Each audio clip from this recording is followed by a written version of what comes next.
instructor, and Carrie Little, the owner, broker owner, and designated managing broker of Caremark Realty Group in Illinois. And today I want to have a conversation with my identical twin sister, Dr. Mina Blasey from California. And we want to talk about real estate and would you live here, because she comes from, go for it, Mina. Uh-oh, I can't hear you, Mina. Well, Uh-oh. that's not good. There it is. We're good. There we you go. go. You're back. I'm Dr. Mina Blasey, and I live in Southern California. I'm a director of research, learning, and data in a school district in Southern California, and I'm a former science educator and former principal, and that will be imperative to this conversation. So, back to you, Carrie. So, you know, in the real estate world, and I've been in the real estate world since about 1997, licensed since 2001. When we go out and we show homes, often when I'm showing properties or when I would show, because many of you know I manage a company now, people would say, Carrie, would you live here? And agents would clam up, or especially new agents, because you're like, what do I say? What do I say? Because we can't steer. We can't tell you where to live because it could be a violation of the Fair Housing Act from 1968. So we have to stay clear away from that. But it is okay to say to the consumer, the question would be is whether I want to live there or not, you have to live there. So I always tell them my story about where I live. And where I live, what was important to me was I could afford the house in 1997. And for me, I wanted diversity in a school. I wanted my kids to have people that look like them. I wanted them to have other groups that they could be around. And most importantly, in the city I live in, we offer a dual language program.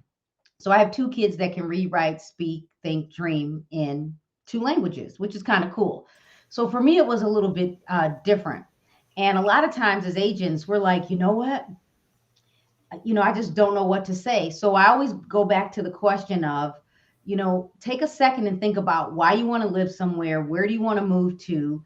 And what's important to you? But Mina, you can talk about it because Right. you are not a real estate agent and it's a little bit different from you and you actually do the research. So if someone, as a real estate agent, why would it be important to be in contact with someone like you or people in education?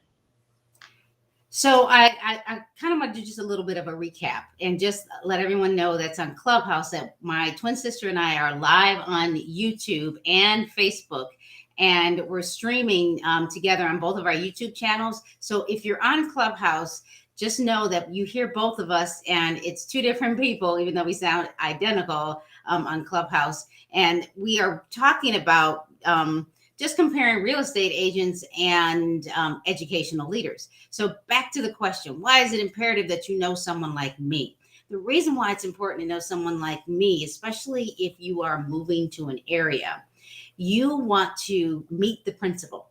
You want to go in and really have questions about, tell me about your school. You want to walk into the front door to see how you see the environment. And you also want to know how you feel when you walk into the school site, because sometimes we believe it's in the best interest of moving to an area because we've gone on greatschools.org, which by the way is very biased. But if you go online and you say, tell me about this school, and you put the name of the school in YouTube or even on the internet in Google, that's what comes up. But when you move somewhere, you want to move there because you get information from your perspective, not the perspective of others. And we'll kind of break that down too. Yeah, because you know what, Dr. Blasey, people are saying, and already in the chat, they're glad they caught this. These are some really great points. And again, for those of you listening on Clubhouse, this is Carrie speaking. And a lot of times we just don't know how to have the conversations around diversity or around, where should I live? And, location might matter. Right. So location might matter. But again, for me as a homeowner, not as a real estate agent or a realtor member, for me as a homeowner, what was important to me was I wanted diversity. I wanted my kids to be able to be involved. You know, you might not have the best athlete in the world, but if they want to play basketball, soccer, baseball, gymnastics, whatever they want to do, if you move to a community where everyone is or where the top players are, your kids are not as likely to actually play. So what matters to you? And I'll have and for me it was I wanted a train in my community so we could get downtown Chicago. Although I don't ride it as often, but I also thought about why I wanted a train. It was because of resale. Resale mattered. But diversity was huge for me. And the other thing that was important to me was getting to know the educators in where we live, because they're the voice and they can be the voice for me when I'm working with a potential client. So talk about, because we've talked about this before on Clubhouse, talk about when we have, let's just talk about, let's just make it real. You have a family that's Black or African American, Okay. and they want to be somewhere where you have the best school scores. And as a real estate agent, I can send them to all these sites, but the first thing I would say to them is I need you to go do the research. And they'll say, "Well, Carrie, can you do it for me?" I can say, "I can do it for you, but I'm not going to live there." So when you put in the effort and the work, it'll be more important to you and it'll resonate with you. So when you call the school district, I always say, ask for a breakdown of the scores. And for me, that means we have gen ed, we have dual language and bilingual. We also have early learning, which also has a Suzuki program for violins at the age of 3, which is kind of cool. But you need to call and ask for a breakdown of what's available and a breakdown of the scores. Because in the city I live in, we have kids. So I have the 2 kids. They started in kindergarten in Spanish and English, and their school score sucked until about 4th grade. Because after kindergarten, my kids were, their brains were trying to learn English and Spanish, because 90% of first and second grade, kindergarten and first grade were taught in Spanish. So now you have kids that go home to English and they're trying to learn Spanish. And so their scores will always be lower until about 4th grade.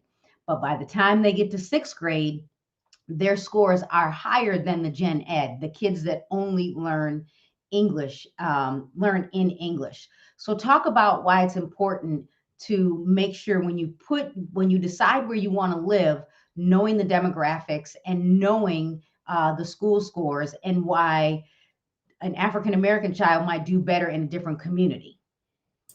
So, and I'll give you my story. And I'm in Southern California. We lived in Palm Springs. We live in what we call the high desert right now. And when we moved here, we moved because I became an assistant principal of a very comprehensive high school. And then I met with our human resources department, and the gentleman over the assistant super of HR said, "Well, at MENA, I picked you because I knew you had a background in science, and we're opening a STEM school, a 712 STEM school with the former principal that was my mentor, and I'll say her name, Dr. Gaskins. She opened the school. I was her assistant principal, and I made a choice to move 3 of my children there. And I chose that because my bias is that I have a background in science. So I wanted to influence them and give them something that they could use possibly. There were 2 pathways, for example. They could have chosen engineering or biomedical. And I knew that would enhance what they wanted to do. And they always talked about science and engineering. So I gave them a boost. The school district that I had them in, now I am going to say, I'm not going to say the name, but let me tell you this. It's in a high desert high school district, and they don't have the greatest scores. But here's the thing. What I did, even though I could have put them in a more private school or a different parent choice school, I knew that, first of all, if you are an advocate for education, your children are going to do well wherever you take them, But I also knew the vision of the principal. And now, did I know her personally? Yes and no. I knew her because I worked with her a little bit, like 2 months. However, I knew that she believed in the education system. I knew that she believed that every student would do well. And she also really believed in the connections of the community. So that was one thing. The other thing, and they didn't have any test scores yet. So that's another thing. But I knew that her vision was something that I aspired to be like. So that was why I moved my own children there. Now I was a former principal of a STEM elementary school, and I'm going to do some comparisons for you right now. The school district itself, I love the school district. I love the vision of the superintendent. She was fabulous, fabulous. Students from the school district, it was an elementary school district, have gone on to go to Harvard and come back to be teachers. Here's the thing. The test scores actually for the entire school district were some of the lowest in the state and even the county. However, the school site, the STEM school that I opened, not only did they have the highest test scores in the district, but outscored the state and the county in English, mathematics, and science. Why is that important? Because not only do we outscore them or the state and the county, we also, our BIPOC community, our Black, Indigenous, people of color community outscored the state, the county, and the district. And not to mention, I compare. And the reason why I compared as a principal is that I wanted to share this data with the community because I wanted those families to stay. And I don't live near Berkeley. I'm about 6 or 7 hour drive from Berkeley with or without traffic. And the same demographic group, Black, Indigenous, people of color, our Latinx students outscored Berkeley students. Even though if you look up Berkeley student scores, they are probably one of the highest in the states. Now, think about that. The highest in the state, but if you go and look at your demographics, you don't necessarily want to live there, because if you are a Black family and you went and you looked at the data for you Black students, you go, oh my gosh, they're not scoring very well. So how are they going to treat my child? Or what's going to happen? Are they going to focus on my child? But if you go to a school district, the scores aren't as great, but the Black students and the white students and the Asian students are kind of similar, that means you have a school leader that wants equity. You have a school leader that's going to go out of their way to help your child. And then you look at female and male, and they're about the same. Now you have a conversation. So I think that parents, first of all, parents should be thinking about what school they want to go to. And then maybe we can talk a little bit about how real estate agents can connect to the school site. Yeah, we could probably talk about this for hours, and our goal is not to keep you all day, but we thought we'd give you kind of a little tip of the iceberg about some of the conversations we're going to have over the next 12 months when it comes to real estate and education and different communities and things like that.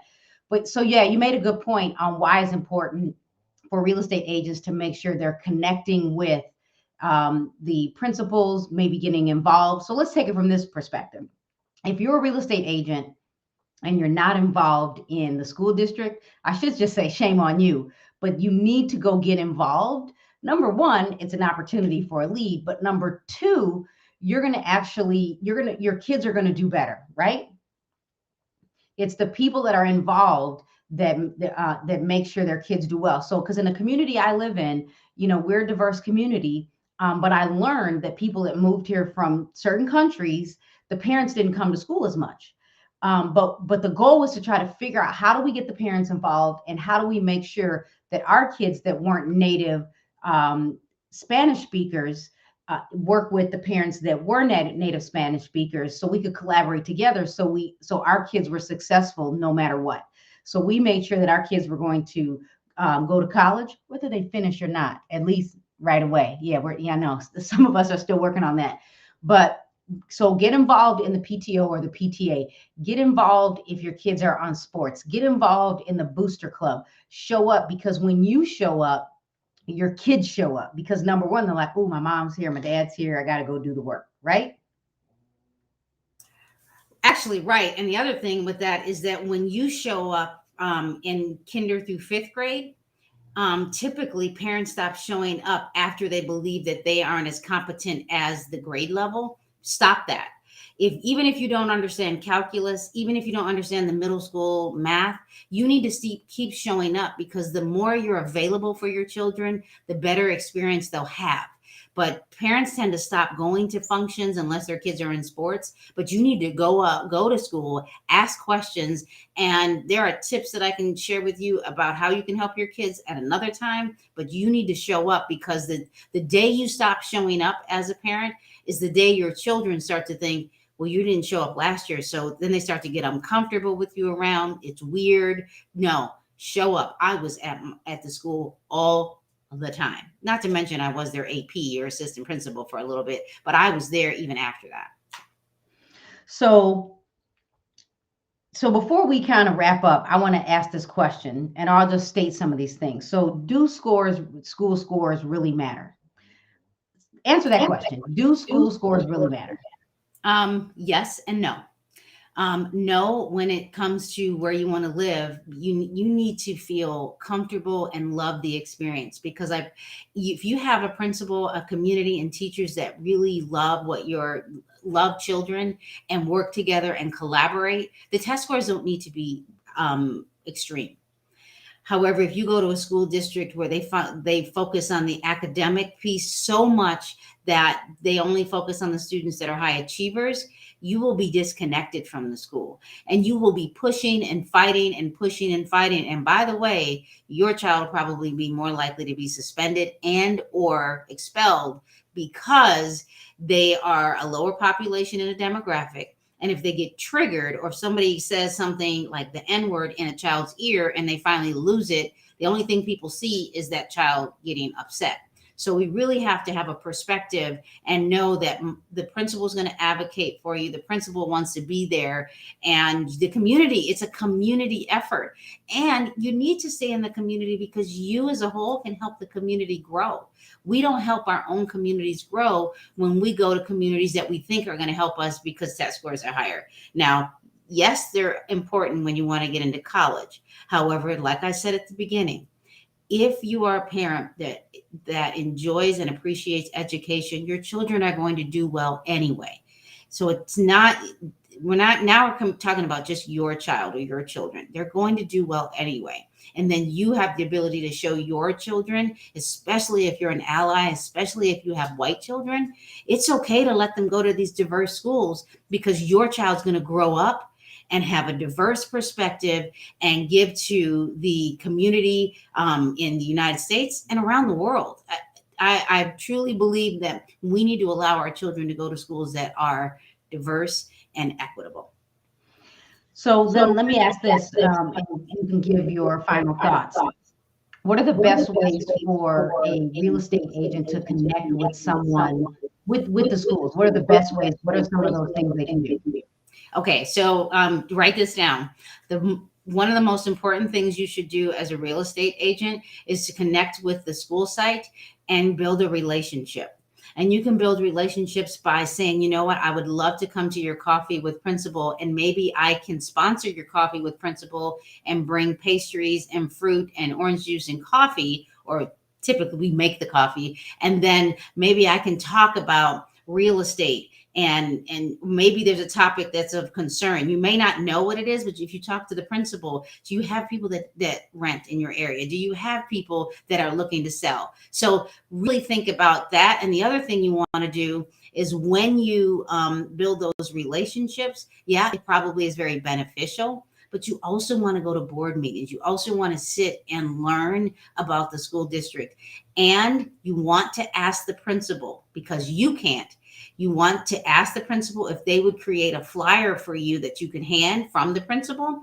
And the other thing is that you also want to build a relationship with the principal and say, I am going to be sending people to you so that they can maybe possibly have a tour. Is there a good day that you can do tours, maybe once or twice a month, so that when they come, I can say they typically do a tour on Monday and Fridays on these days. That way the principal isn't surprised. And then you build the relationship. And here's the other thing you'll do for that principal. You'll start to help build a relationship and help that principal build relationships too. So those are just a couple of tips.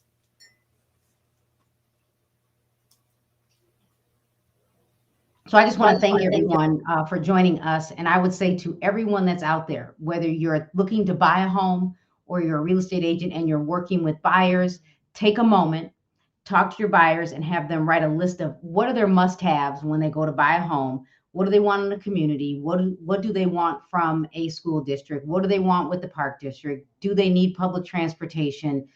Are they looking for a diverse community? And then when you're ready, call the school district and ask everything that Dr. Mina Blasey just shared. So again, I'm Carrie Little, and this is my twin. I don't know, you went away now. Oh, I'm Dr. Mina Blasey. And we want to thank you for joining us. Everyone have a great week. Keep watching as we're going to start going live a little more consistently on social media, YouTube, Facebook, and we're also on LinkedIn. Everyone have a great day. Bye, everyone.